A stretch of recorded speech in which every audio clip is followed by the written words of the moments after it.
Hey everybody, Sean here, and I hope you're doing well. And special thanks to Carrie Merle for sharing this.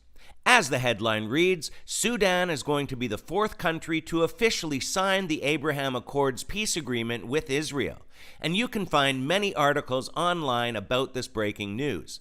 The story is pretty much the same in all the sites, though. They were once at war and now want peace.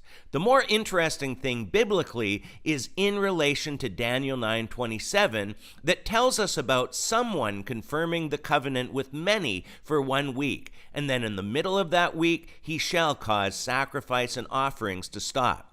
And then the abomination of desolation happens. Now, there are many different understandings of this verse in relation to end times events, and this is an in-house discussion that should not cause division. But as I and many believe, this is referring to an agreement made by the Antichrist dealing with Israel in some way. There is a lot of speculation, but I do believe that this agreement will be some sort of peace agreement as we're seeing happen now. Another important detail with this is that Daniel 9:27 is speaking of confirming an agreement. In other words, strengthening an already existing agreement. So could the Abraham Accords be the start of a peace treaty with Israel that will eventually include many more countries? It's a definite possibility. If we look at a map, we see little tiny Israel surrounded by many Muslim countries. So the many could definitely be referring to them.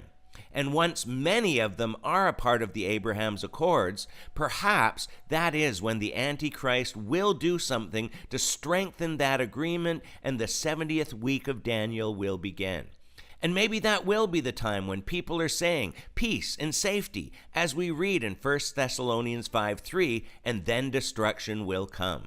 Once again, this is all just food for thought, but regardless of your understanding, I'm sure we can all agree that we are definitely getting closer to Christ's return. And that's great news for all of us that are saved. So, with that being said, please feel free to leave your thoughts below, and until next time, take care, and God bless.